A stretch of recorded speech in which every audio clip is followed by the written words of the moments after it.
Napatingin ako sa aking cellphone na hanggang ngayon ay naka-airplane mode. Ayoko munang may kumontak sa akin. Saka na lang. Si Mika na lang ang tatawagan ko kapag nakapagpalit na ako ng bagong SIM. Ayokong malaman ni Alex kung saan ako. Natatakot ako sa pangiiwan sa kanya lalo na sa babaeng baliw na iyon. Nakatulog ako, nagising sa alarm ng aking cellphone. Alas 5 na pala ng hapon kaya bumangon ako dahil tumutunog na ang aking tiyan. Maghahanap ako ng makakain at bibili ng ilang personal na gamit.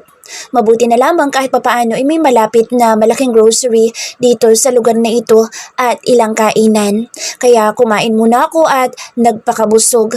Matapos noon ay bumili naman sa grocery, ganoon na rin ang SIM card. Pagka-uwi ay mabilis kong tinanggal ang lumang SIM ko at itinapon iyon. Inilagay ko ang bago. Agad kong i-denial ang number ni Mika. Alam kong hindi ito basta-bastang sumasagot ng tawag dahil nakatatlong missed call pa ako. Ano na naman? Malakas na bulyaw ni Mika sa kabilang linya na para bang galit na galit. Mika, mahina ako sambit. Natigilan na nasa kabilang linya at narinig ko ang marahas nitong sigaw. My God, Aryan! Is that you? Yeah, it's me. Where are you? What happened to you? Kanina pa kami umaga na babaliw kakahanap sa'yo. Alex almost killed all people here. Napasinghap ako sa aking narinig. Mika. Napahikbi ako. Oh God, alam ko anong nangyari sa'yo. Please sabihin mo saan ka ngayon at pupuntahan kita ngayon. Ikaw lang, Mika. Promise that you won't tell to anyone where I am, even Alex. Garalgal ang aking boses habang nagsasalita. Okay, I promise. Agad ko sinabi ang lokasyon ko. Sasabihin ko sa kanya ang lahat sa pagdating nito. Nakatulog ako sa paghihintay sa aking kaibigan na si Mika. Napabalikwas ako nang may kumakatok sa pintuan. Napatingin ako sa cellphone na nasa aking tabi.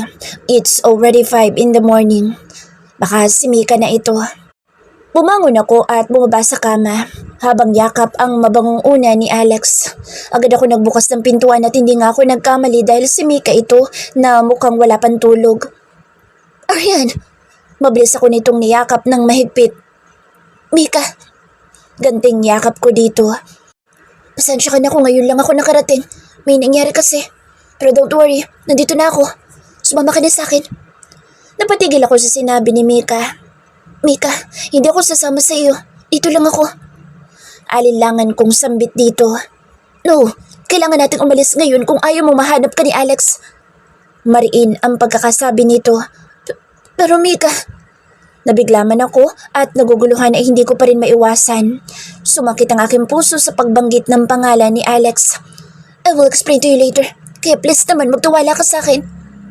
Nagkatitigan kaming dalawa ni Mika, kaya wala sa loob na napatango na lamang ako. Kahit hindi ko pinapapasok sa loob ang aking kaibigan ay ito na ang nagkusang pumasok. Mabilis na nga ay sobra panliksi kung kumilos nito. Samantalang ako ay nakatunganga pa sa umagang ito at mukha pang bruha dahil sabog-sabog pang aking buhok habang yakap ang malambot na unan. Hindi ko na malaya na hawak na ni Mika ang dalawang maleta ko. Let's go, Aryan, bago pa nila tayo matrace. Nauna na itong lumabas ng bahay, kaya agad ako sumunod dito. Saktong paglabas namin sa gate, nakawayan ang pagsulpot ni Aling Aida na siyang may-ari ng paupahan. Halatang nagulat ito sa amin habang palipat-lipat pa ang tingin nito sa amin dalawa ni Mika. Aling Aida, pasensya na po kung aalis na po agad ako. Ngayon, Naputi lang aking sasabihin nang sumabat si Mika. Salamat po sa pagpaputuloy sa aking pinsan. Kukunin na po namin siya, nanay. Birada ni Mika. Ha? Ganun ba? Sandalit ibabalik kong ibinayad mo sa akin. Akmang lalakad dito para pumasok sa loob ng bahay ng pigilan nito ni Mika. Huwag na po kayong mag-alala, Nay. Sa inyo na po iyan. Salamat po ulit sa pagtanggap sa pinsan kong naglayas. Naglayas ka pala, Iha? Mulagat na tanong nito sa akin. Napangiwi na lamang ako dahil hindi ko alam kung ano ang sasabihin. Mauna na po kami at malayo pang aming pupuntahan, Nay. Pamamaalam ni Mika at agad na itong lumabas ng bakuran. Pasensya na po. Sige po, mauna na po kami. Nakangiti ko sa matanda. Oh shit, wala naman ako magagawa. Kaya mag-iingat ka na lamang sa inyong pagbiyahe at huwag na muli maglalayas at delikadong panahon ngayon. Pangangaral pa ng matanda. Tumango na lamang ako bago muling nagpaalam. Nang makalabas ay agad ko nakita ang mamahaling SUV ni Mika. Napansin ko pang ilang mga taong napapatingin sa aming gawi na kahit sobrang aga ay marami na rin palang marites sa lugar na ito. Saan tayo pupunta? Tanong ko kay Mika habang nagmamaneho ito ng sasakyan. Hindi ako nito sinulyapan dahil abala ang mabibilis nitong mga mata sa nakatingin sa side mirrors. Kaya pati ako tuloy ay napapatingin din. We need to go to Pangasinan. Sagot nito. Anong gagawin natin dun? Takang tanong ko. Napasulyap ito sa akin saglit bago sumagot. Dun kita itatago. Pero bago iyon ay kumain na muna tayo at kanina pa ako nagugutom. Ako din, kanina pa gutom na gutom. Nagkatinginan kaming dalawa at sabay na natawa. Kaya mabilis itong nag-drive nang may makitang drive-thru sa isang sikat na fast food chain. Pumarada lamang muna sa isang tabi si Mika habang kumakain kami ng aming breakfast sa loob ng sasakyan nito. Sabay pa kaming napadighay na dalawa. Maya-maya pa'y umandar na muli ang sasakyan. Matapos ang mahigit 2 oras na pagbiyahe sa Lingayen, Pangasinan, ay nakarating din kami. Pero kahit nakarating kami sa probinsyang ito, ay malayo pa rin ang itinakbo ng sasakyan. Pero kahit ganoon ay sobra ako namamangha sa labas ng bintana dahil kitang-kita ko ang mga magsasaka na hila-hilang kanilang alagang baka at ang iba naman ay kalabaw. Marami din mga kambing at ilang mga hayop. Nakakatuwa talaga ang buhay sa probinsya. Biglang gumuhit ang isang bahagi ng aking dibdib nang maalala ang aking magulang. Kung nabubuhay lamang ang aking mga magulang sa tingin ko ay baka magtagal pa ako sa probinsya kung saan ako nagmula dahil masarap doong manirahan. Kung hindi lamang sila agad na kinuha ng nasa itaas. Parang uminit ang aking mga mata sa aking naalala. Pasimple ako napapuna sa aking pisngi dahil sa luha. Masyado akong emosyonal sa lahat na lang ng bagay ngayon kumpara noon dahil na rin siguro sa stress. Napansin kong napalayo na kami sa marami mga bahay at ngayon ay dito na kami sa marami mga puno pumasok. Nagtataka man ay nanatili lamang akong tahimik dahil ayokong abalahin si Mika na ngayon ay busy sa kanyang pagtipa ng kanyang iPod kahit nagda-drive. Napaawang ang aking labi nang mayroong isang malaking gate na bumungad. Agad naman bumukas iyon at may isang katandaan ang nagbukas. Nilakhan nito ang pagbukas ng gate at pumasok ang sasakyan. Habang nakatingin sa labas ay nagulat ako sa aking nakikita. Sobrang ganda ng malaking bahay na kulay puti na ito dahil moderno at may 2 palapag. Parang sa ibang bansa pa ang disenyo ng bahay na White House. Pinatay ni Mika ang makina at sabay na kaming bumaba. Napatitig ako sa kaliwang bahagi dahil mayroong garden na iba't ibang klase ng makukulay na mga bulaklak. Mika, kaninong bahay ito? Tanong ko dito. Mine.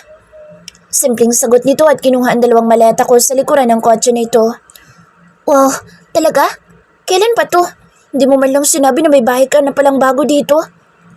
Mangha pa rin ako sa kabuuan ng kabahayan. Pinagulong nito ang 2 maleta ko at palapit sa akin. Agad kong kinuha ang isa. Actually, dadalhin ko sana kayo dito para magbakasyon noong mga single pa kayo. Pero wag na lang. Nakangising sagot nito. Bumukas ang main door at iniluwa mula doon ng isang ginang. Ngumiti ito. Nanay Rosa. Tawag ni Mika. O buti na ba't nandito na kayo? Sakto at katatapos ko lang magluto ng pananghalian ninyo. Tumingin ito sa akin at ngumiti din. Kaya nginitian ko rin ito. Si Aryan po, Nay. Magandang tanghali po. Magalang na bati ko. Magandang tanghali din sa'yo, Iya. Halina kayo at pumasok.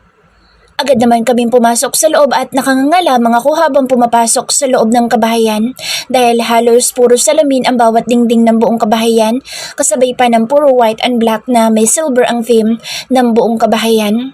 Malaki ang chandelier na nakasabit sa taas sa living room. Halos lahat ng gamit dito ay updated na para bantulad sa napapanood kong K-drama ng mga mayayaman. Grabe ka, Mika. Parang daig mo pa ang bahay ng isang artista. Dito ka na ba titira for good hanggang mag-asawa? Diretsong tanong ko dito. Rest house ko lang ito. Para pag kailangan ko ng refreshments after toxic duty, dito muna ako magpapahinga. Iba talaga ang yayamanin. Bulalas ko. Umiling lang si Mika. Tara na at nang makakain na tayo. Parang pumalakpak ang magkabilang tenga ko nang marinig ko ang salitang kakain na kami. Bigla akong nagutom. Sige. Iniwan lang namin saglit ang aking gamit sa malaki nitong sofa at wala namang ibang kukuha ng aking maleta. Mabilis kaming dumulog sa hapagkainan. Hindi na ako nahiya sa aking kaibigan at nagsandok na ako ng napakaraming pagkain sa aking plato. Dahil ko pa ang gutom na para bang ilang araw na hindi nakakakain. Nakatingin lang sa akin si Mika habang kumakain pero hindi nagtatanong kung bakit ang takaw kong kumain.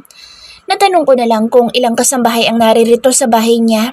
Dalawa lamang pala ang caretaker nitong bahay, ang mag-asawang Rosa at Taning.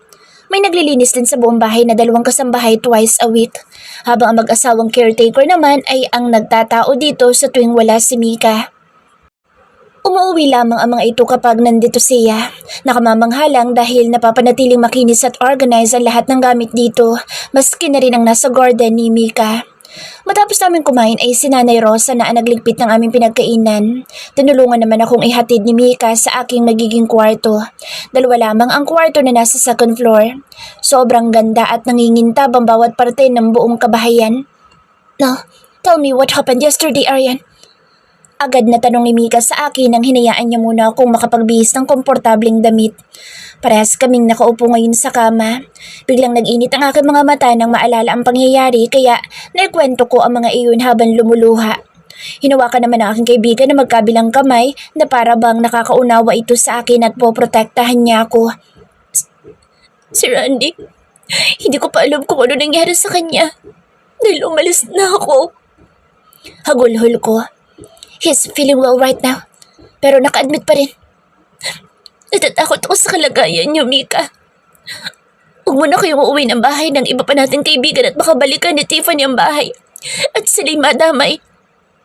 Napasinog pa ako habang nagsasalita.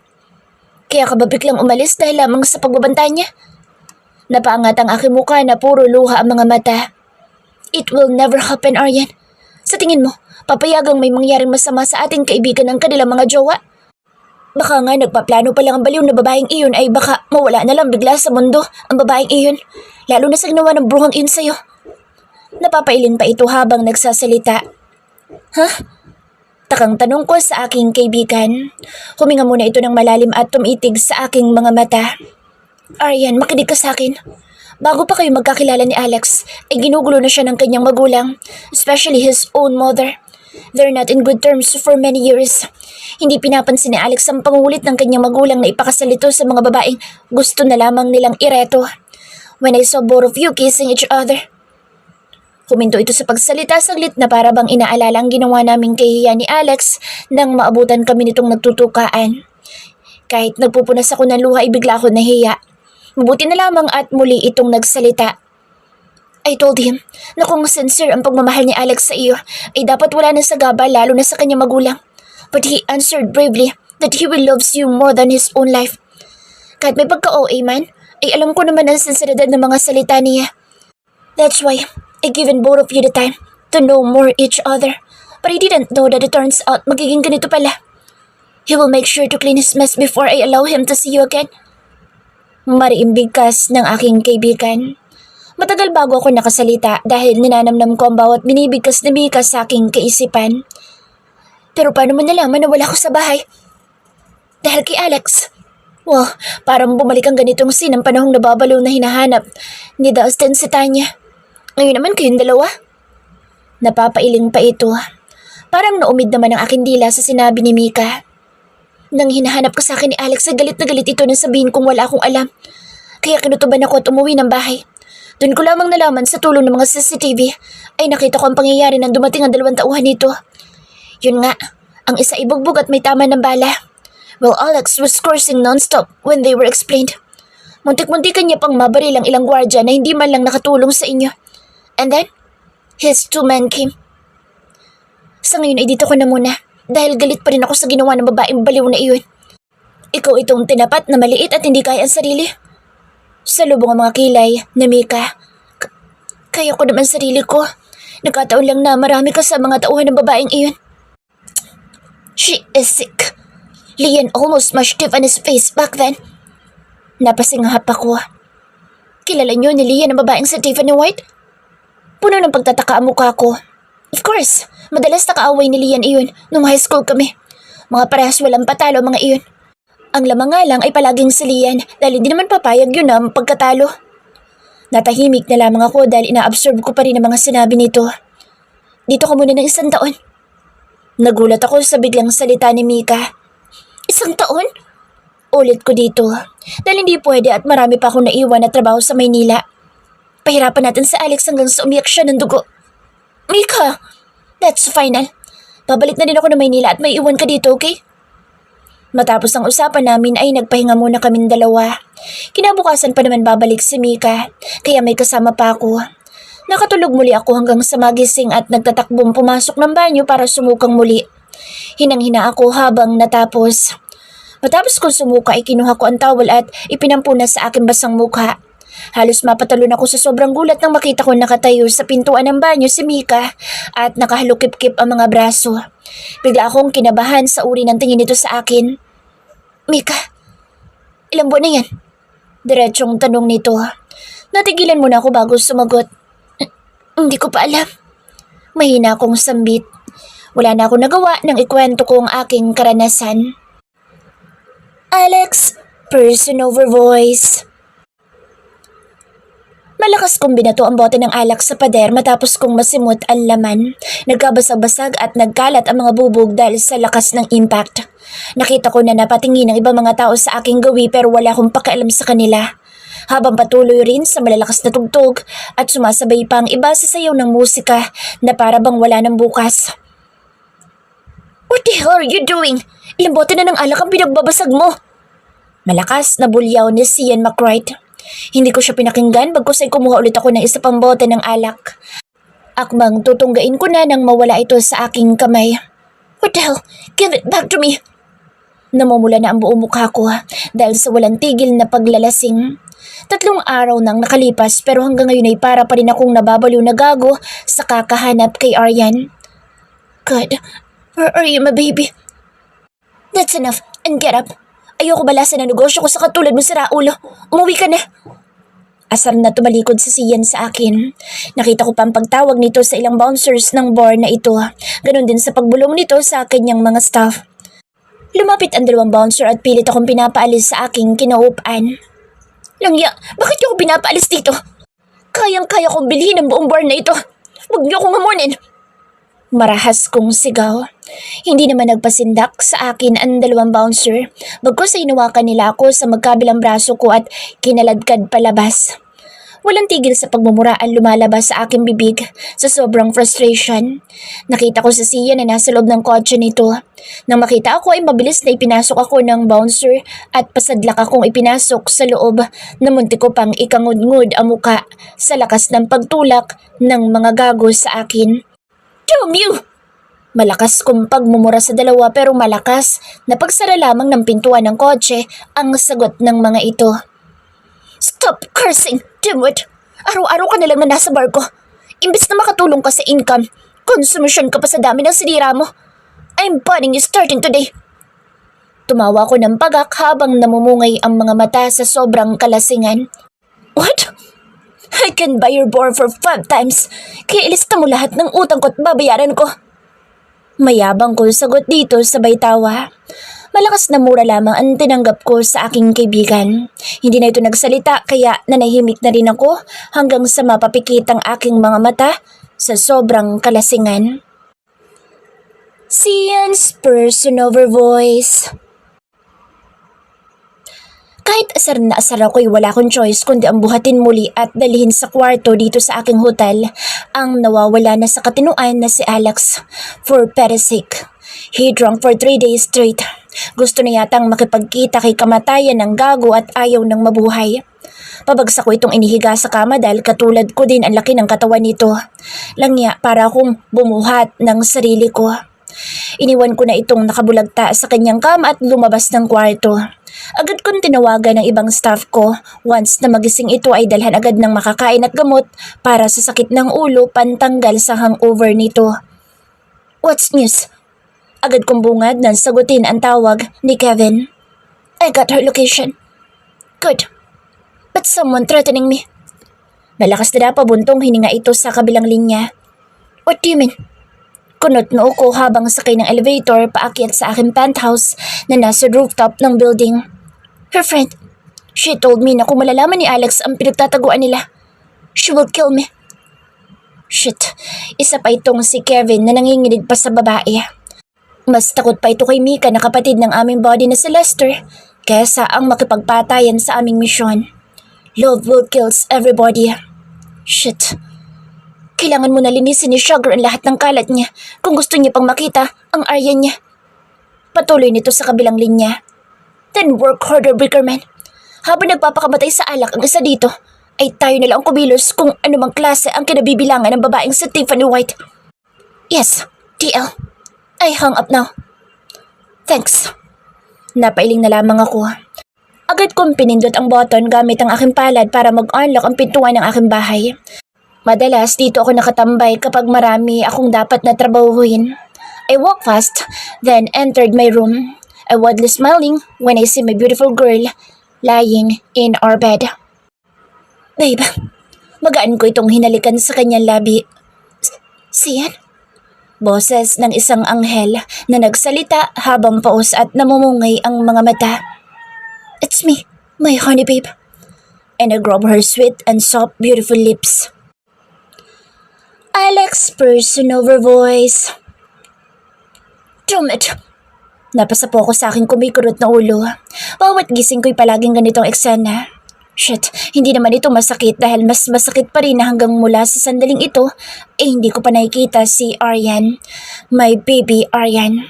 Hindi pa rin ako makapaniwala na ang huling kita ko sa kanya ay ang huling may nangyari sa amin. Damn this life. Kaya pala ganoon na lamang ang pagtataka ko nung nakita ko siya habang nakaupo at yakap ang isang unan on that late hours. Pero hindi ko na nagawang itanong sa sobrang pagkasabi ko na muli ko siyang makita at maangkin. But she lied. Nung tinanong ko kung paano siya nagkaroon ng maraming galos sa braso. Sana pala tinanong ko siya at kinulit. But we ended up too hot, made love. Until I woke up next morning when my phone rang non-stop. It's Lucio, my man. Lahat ng antok ko sa katawan ay nawala nang marinig ko ang sinabi niya na nabaril at nabugbog pala si Randy ng mga tauhan ni Tiffany White. That insane bitch. At halos magwala ako sa sobrang galit nang malaman kong pati si Aryan ay sinaktan ng babaeng iyon. Kaya nagmamadali akong bumangon para hanapin si Aryan pero wala akong nakita na kahit maski anino nito sa buong kabahayan. Ganoon na rin sa bahay ng mga ito kasama ng iba pa nitong mga kaibigan. Drake's girl hysterically when she found out. I even asked Mika but she pointed her gun to me. I asked all the girls at ang panghuli ay sa bahay ni Dustin. Wala akong makuhang impormasyon sa kanilang lahat. Si Kevin na tanging pag-asa ko na siyang makakahanap kay Aryan ay hanggang ngayon ay wala pang balita mula sa kanya. I feel like a living dead person. John. Ang 2 tauhan ko ay pinauwi ko na lalo na si Randy na nagpapagaling pa habang si Lucio ay pinapahanda ko para pabantayin ang magulang ko na wala ng ibang ginawa kundi bigyan ako ng sakit ng ulo. Tumayo ako para magbanyo at halos 1 oras ako nakababad sa bathtub para mahimas-himasan ang buong sistema ko. Pagkatapos kong magbihis ay saktong may nag-doorbell. I'm still here at my body's hotel. I'm staying here after I destroyed all my stuff in my house at the same day when Aryan was left. Isang stuff ang may hila-hila ng stroller na may pagkain. Agad ko nang kinuha dahil nagugutom na rin ako. Marunong ang hotel na ito dahil kahit hindi ako tumatawag para sa pagkain ay kusa nila akong dinadalhan. Wala pa atang 10 minuto ay simot ko na ang lahat ng pagkain at ngayon ay nagkakape na lamang ako. I need more strength to find my baby. Kung pwede lang halugugin ang buong Pilipinas ay gagawin ko. I'll go straight to Sian's penthouse na nasa taas lang din naman ng building. Saktong pag-doorbell ko ay bumukas ang pintuan at bumungad ang maliit na babae na may malaking salamin at mukhang anghel ang mukha. It's Hannah, the girlfriend of Sian at kaibigan ni Aryan. Initaan ako nito at sinabing nasa opisina si Sian. Hindi pa man ako nakakalapit sa bukas na pintuan ng opisina nito nang marinig ko ang boses ni Sian. Yes, we need to take down that syndicate. I'll contact Big Boss. Saktong pagharap ni Sian ay nagulat ito sa akin. Shit! Sana sinabi mong darating ka? Busangot ang mukha nito. Saan naman tayo may mission? Hindi ko pinansin ang sinabi nito. Seryoso ang tabas na mukha nitong tumingin sa akin at niyakap ang sarili na para bang hari kung umasta. Get ready, dahil may kailangan na naman tayong tapusin. Yung iya, kung pwede lang na humindi. Hinahanap ko pa si Aryan. Masamang loob na napaupo ako sa harapan ng center table. Kailangan mo iyon kung gusto mo pang makita ang Aryan mo. What? Kunot no ko dito. Ilang araw ka nang nagpapakamatay sa alak at hindi nag-iisip ng ibang paraan. Kaya kami nang humanap ng impormasyon kung anong klaseng pagkataong fiancé mo. Singhal ni Sian sa akin. Fiancé? Anong tingin mo kay Aryan? Masamang tao? Dumilim ang aking mukha dahil hindi ko matanggap ang sinabi nito. Napurol na bang utak mo, Sugar, at yan ang naisip mo? Bakit? Fiancé mo ba si Aryan? Ang pagkakaalam ko sa Tiffany White ang fiancé mo. Nakaangal nitong sagot sa akin. Bigla akong natauhan sa sinabi nito. Hindi ko agad na-realize iyon. What the hell? Never ko naging fiancé ang babaeng yun. Galit kong salita. Yeah, that's why we need to take her group down. Rick Roman said she is a leader of syndicate at nagmamayari ng isang illegal na pasugalan kung saan lubog sa utang ang magulang mo ng 100 milyon. Bullshit! Hindi ako makapaniwala sa aking narinig. How did you know that? Use your brain, Sugar. You're not stupid. Alam mo naman na matagal ka nang ginugulo na magulang mo dahil sa kabi-kabila nila mga utang. Pero hindi mo sila pinapansin. Ngayon lang lumala at nandamay pa ng isang inosenteng tao. Natahimik ako at galit na napabuntong hininga. Shit, gusto talaga nila ako sumabog sa galit. Pues, I will make sure they will regret for the rest of their lives. Aryan's person-over voice. Imbes na umuwi si Mika, ay sinamahan niya pa ako ng 2 pang araw. Siya kasi ang nagsama sa akin kinabukasan para magpa-check up sa OB-GYN. Malayo-layo din kasi ang klinik sa lugar na ito at kailangan pang umarkila ng sakyan para lumuwas ng syudad dahil nasa taas ng bundok ang bahay ni Mika. Mabuti na lamang at may sasakyan ng aking kaibigan kaya hindi kami nahirapan. Halos 1 oras kaming naghanap, kakaikot sa isang private hospital. Mabuti na lamang at mayroon din kaming nakita. Si Dr. Ellie Gamboa ang siyang akin doktor. Halos mangyak-ngyak ako nang makita ko ang napakaliit kong baby na para bang binlang sa monitor habang itinuturo ng doktora. I'm 7 weeks pregnant at nasa stage pa ako ng masalan sa lahat ng bagay. Ang sabi ng doktor ay normal lang naman daw ang panay kong suka at ang malakas kong pagkain. Habang si Mika naman ang madalas na magtanong ng kung ano ba ang dapat kong gawin habang nasa first semester pregnancy pa lang ako. Maraming vitamins ang ibinigay sa akin at ilang gamot kapag hindi ko makaya ang pagsusuka. Patapos ang pag-check up sa akin ay dumiretso kami sa isang mall para bilhan ako ng maraming gamit. Halos maluha ako sa sobrang bait ng aking kaibigan dahil hindi niya ako pinayagan na maglabas ng kahit isang kusing na pera at siya ang namili at gumastos para sa aking pagbubuntis. Nakakahiya na nga dito dahil malaking abala na ang aking ginawa pero heto at walang sawang tinutulungan ako. Kapag may kailangan kay tawagan mo lang ako. Kapag may ipabibili ka ay huwag ka mahiyang magpautos kay Tatay Taning. Habang wala pang pamangkin niya. Malupit na habili ni Mika sa akin. Natatawa na lamang ako dahil ilang ulit na niya akong sinasabihan. Oo na, sige na mauna ka na at ilang araw ka ng absent sa trabaho mo. Napaismi dito. Hawak kong oras ko kaya wala silang magagawa. And lastly, don't ever go outside on this place. Ayoko makilala ka ng taong pinagtataguan mo, okay? Paano naman ako makikilala dito? Alam mo naman first time ko lang dito. Nakanguso kong salita. Kahit na, hanggat wala akong sign na dapat kang gumala, just stay here. Tatawag ako para kumustahin ka. Napatango na lamang ako. Ibang klase talaga itong si Mika. Parang nanay kong makahabilin. Ang dami pang alam palagi na para bang alam na agad ang mangyayari sa future. 6:00 na ng gabi at sinabayan ako ng mag-asawang Rosa at Taning sa hapunan bago sila umuwi. Hindi naman sobrang layo ng bahay nila sa malaking bahay na ito ni Mika. At alam kong safe ang lugar na ito dahil sobrang secured kahit mag-isa lang. Ang dami pang CCTV na naka-install sa bawat sulok ng buong kabahayan. Matapos ang hapunan ay umuwi na rin ang mag-asawa. Dahil probinsya ay maagang namamahinga ang mga tao dito. Kaya matapos ko maghugas ng pinggan ay 7:00 pa lang ng gabi ay nakahiga na ako sa kama. Sobrang gaan ang aking pakiramdam at palagi ako napapangiti sa tuwing napapahaplos ako sa maliit ko pang tiyan. Maya-maya pa napahikbi na lamang ako. Alex, naiiyak ko sambit sa hangin. Hindi ko ito pwedeng kontakin dahil ang sabi ni Mika ay panindigan ko ang paglayas ko sa buhay nito. Dahil kung mahal daw ako ni Alex, ay dapat muna nitong tapusin ang lahat ng kalat sa buhay nito bago magpakita sa akin. Nung una ay hindi ko naintindihan ang mga sinasabi nito sa akin ng aking kaibigan. Ngunit ngayon ay na-realize ko na nga ang mga bagay-bagay. Tiffany White is a leader of syndicate gang na minana pa sa magulang nito. Kabi-kabila ang mga illegal transactions nito at ang illegal nitong pasugalan na kung saan ay baon ng mga magulang ni Alex sa sugal. Dahil daw walang pambayad ang magulang nito ay anak na lamang ang ipambabayad na pabor naman kay Tiffany dahil matagal na pala itong may gusto kay Alex. Nang marinig ko iyon sa bibig ni Mika ay parang kumulong aking dugo sa galit. Kaya para daw hindi ako ma-stress ay inilayo ako ni Mika dahil baka balikan ako ng ilang tauhan ni Tiffany. At ang rest house lamang ni Mika ang siyang kakapalagayan ng loob ng aking kaibigan. Kahit kasi ang magulang at kuya nito ay hindi alam na may bago siyang bahay sa probinsyang ito. Mika is always silent but full of surprising. Hindi ko makuhang makatulog dahil sanay ako sa puyatan.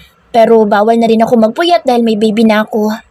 Nalulungkot ako dahil kung alam lamang ni Alex na magkakababy na kami, sigurado akong napakasaya niya. Pero kailangan muna namin maghiwalay para sa safety ko at lalo pat ayokong may mangyaring masama sa baby ko.